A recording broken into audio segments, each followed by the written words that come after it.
31번째 장미. 남대문 꽃시장에 간 것은 4시가 조금 지나서였다. 3시면 파장이라는 것을 알고 있었지만 어떻게 하다 보니 그리 되고 말았다. 생각했던 대로 꽃가게들은 거의 문을 닫은 뒤였다. 살 형편도 못 되면서 보석가게 앞에서 공연히 서성거리다가 시간을 너무 많이 보낸 것이 잘못이었다. 불이 켜져 있는 집은 대여섯 집. 그나마 다행이다 싶었다. 아내가 좋아하는 노랑 장미를 살 생각이었다. 그러나 다 팔리고 없었다. 대신 분홍 장미를 사기로 했다. 10송이 한 다발에 4,000원이었다. 내게 필요한 것은 30하고 한 송이니까 3다발을 사고 한 송이는 덤으로 받으면 꼭 맞아 떨어지는 셈이었다. 지갑을 꺼내면서 꽃집 주인에게 말했다. 아주머니 3다발을 주세요. 아주머니가 꽃을 싸고 있었다. 이제 한두 송이 덤으로 끼워 넣으리라. 그러나 3다발을 다 싸고도 덤을 줄 생각을 하지 않고 나를 보고 서 있는 것이었다. 덤 없어요, 아주머니? 내가 낼 수 있는 가장 부드러운 음성으로 그렇게 말했다. 그러나 꽃장수 아주머니는 아무 감정도 섞이지 않은 목소리로 대답했다. 없는데요? 처음에는 농담인 줄 알았다. 30송이나 샀는데 덤이 없을 수 없기 때문이었다. 잠시 기다렸다. 그래도 아무 반응이 없었다. 내가 다시 말했다. 30송이나 샀는데 덤이 없어요? 나는 30송이란 말에 조금 힘을 주었다. 그러나 이번에도 대답은 마찬가지였다. 그렇게 못한다는 것이었다. 기분 좋게 덤으로 한 송이를 더 받고 싶었지만 안 된다니 어쩔 수 없는 일이었다. 나는 1,000원짜리를 내밀었다. 한 송이를 더 주십시오. 내가 들어도 내 말투가 좀 딱딱해져 있었다. 야박하다는 생각을 하고 있어서 그런 모양이다. 그런데도 이번에도 대답은 마찬가지였다. 그렇게는 못하는데요.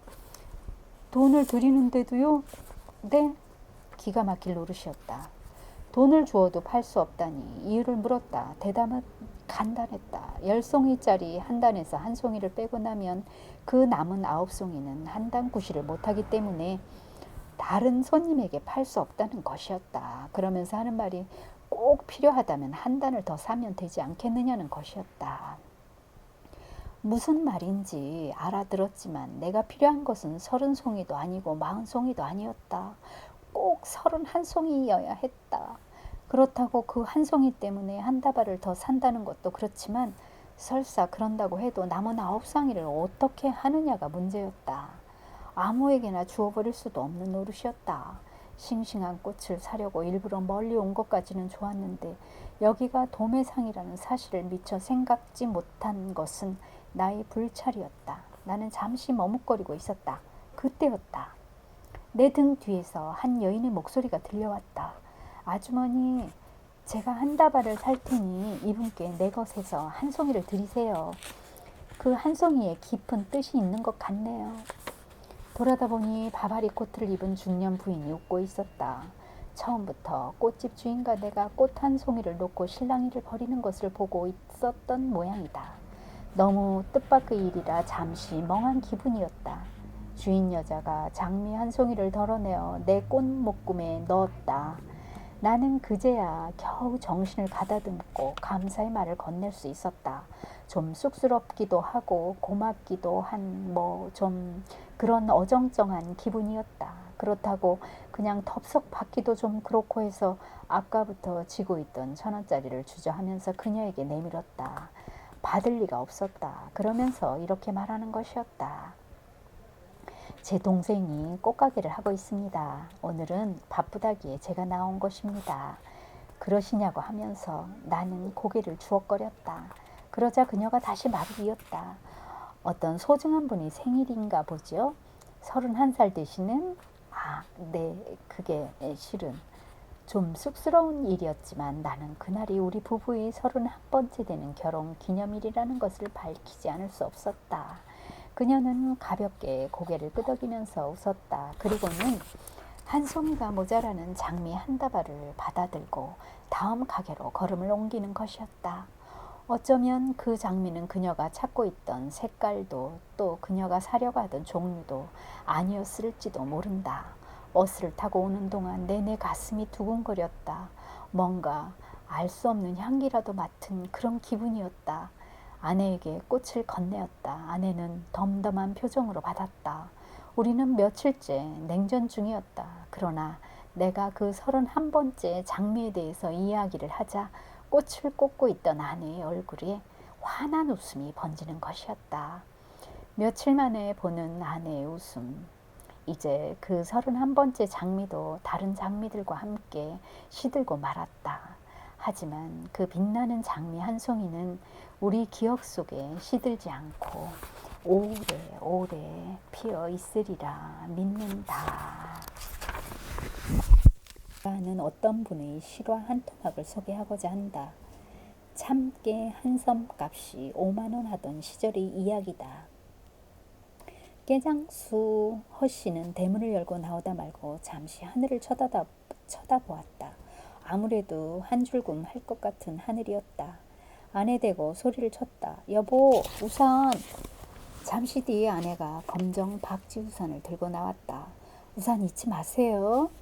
아내가 당부했다. 금년 들어 벌써 2번이나 우산을 잃어버렸으니 아내가 걱정하는 것도 무리는 아니었다. 하지만 허씨는 듣는 둥 마는 둥 휑하니 골목을 나섰다. 마석장까지 제 시간에 되어 가려면 서둘러야 했다. 버스 안은 텅 비어 있었다. 서두른 덕에 그가 장에 닿았을 때는 예상보다 이른 편이었다. 다른 때 같으면 해가 떴을 터인데도 하늘은 여전히 캄캄하게 흐려 있었다. 서둘러야겠다고 생각하면서 시골 아낙네들이 이고운 참깨를 사모았다. 연함은 가마가 되었다. 새를 낸 트럭에 모두 실었다. 너무 서둔 탓인지 일을 끝내고 운전사 옆자리에 앉을 때에는 피로가 한꺼번에 몰려왔다. 서울로 오는 도중에 몇 번인가 꾸벅꾸벅 졸았다. 우산 잊지 마세요. 환히 웃는 아내의 얼굴이 말했다. 허씨는 우산끈을 자기 손목에 감았다. 그리고는 다시 잠이 들었다. 그가 신당동 중앙시장에 도착했을 때는 저녁 무렵이었다. 다행히 비가 그때까지 오지 않았다. 그는 참깨 10가마를 모두 팔아 넘겼다. 10만원짜리 돈 뭉치가 5다발이었다. 신문지에 아무렇게나 쌌다. 일부러 허술하게 보이도록 하기 위해서였다. 버스를 탈까 하다가 택시를 잡았다. 매사가 안전한 것이 제일이라고 생각했기 때문이었다. 얼마를 왔는지 다시 졸음이 언습해 왔다. 흐린 날은 유달리 졸린다고 생각하면서 시트에 몸을 깊숙이 묻었다. 스스로 눈이 감기려는 순간이었다.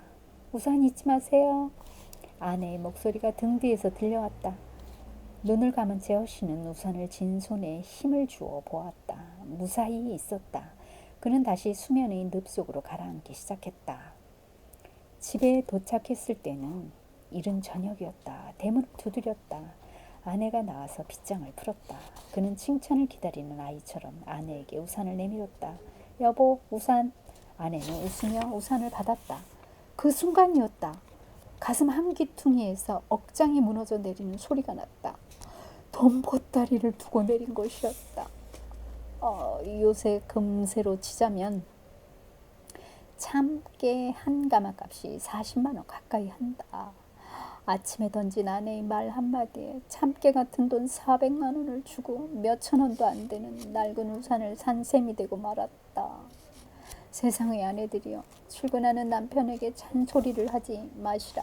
행여 400만원짜리 헌 우산을 사는 불상사가 생길까 해서다.